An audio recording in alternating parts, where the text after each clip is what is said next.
നമസ്കാരം. ഭാരത് ലൈവിലേക്ക് സ്വാഗതം. മുഖ്യമന്ത്രി പിണറായി വിജയൻ കേരളത്തിന്റെ ആരോഗ്യ മേഖലയെ തകർക്കുകയാണെന്ന് കേന്ദ്രമന്ത്രി വി മുരളീധരൻ.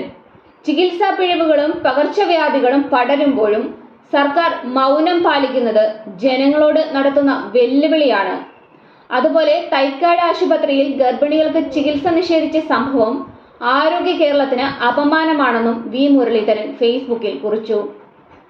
ഗർഭാവസ്ഥയിൽ മരിച്ച ശിശു ഉറങ്ങുകയാണ് എന്ന് പറഞ്ഞ തൈക്കാട് ആശുപത്രിയിലെ ഡോക്ടർമാർക്ക് നല്ല നമസ്കാരം എന്ന് മന്ത്രി പറയുകയുണ്ടായി. ശസ്ത്രക്രിയ കഴിഞ്ഞ് കത്രിക കൂടി തുന്നിക്കെട്ടിയും കൈവിരലിന് ശസ്ത്രക്രിയ എന്നാൽ നാവിന് നടത്തിയും കേരളത്തിലെ സർക്കാർ ആശുപത്രികൾ രാജ്യത്തിന് മുന്നിൽ പരിഹാസ്യരാവുകയാണ്. പാവപ്പെട്ട കുടുംബങ്ങളിൽ നിന്നുള്ള രോഗികളുടെ ജീവനാണ് ഇത്തരത്തിൽ പന്താടപ്പെടുന്നത്. മഞ്ഞപ്പിത്തവും മറ്റ് പകർച്ചവ്യാധികളും അപകടകരമായി പടർന്നു പന്തലിക്കുന്നു. മുഖ്യമന്ത്രിക്ക് പനി വന്നാലും ചികിത്സിക്കാൻ അമേരിക്കയിൽ പോവാം. പക്ഷേ നാട്ടിലെ സ്വകാര്യ ആശുപത്രികളിൽ പോലും പോവാൻ നിവൃത്തിയില്ലാത്ത പാവങ്ങൾ എന്തു ചെയ്യണമെന്നും കേന്ദ്രമന്ത്രി ചോദിച്ചു. കോവിഡ് കാലത്ത് വേണ്ടതും വേണ്ടാത്തതും പറഞ്ഞ് എല്ലാ ദിവസവും 1 മണിക്കൂർ മലയാളികളെ ഉപദേശിച്ച പിണറായി വിജയൻ എവിടെ പോയെന്നും വി മുരളീധരൻ ചോദിക്കുകയുണ്ടായി.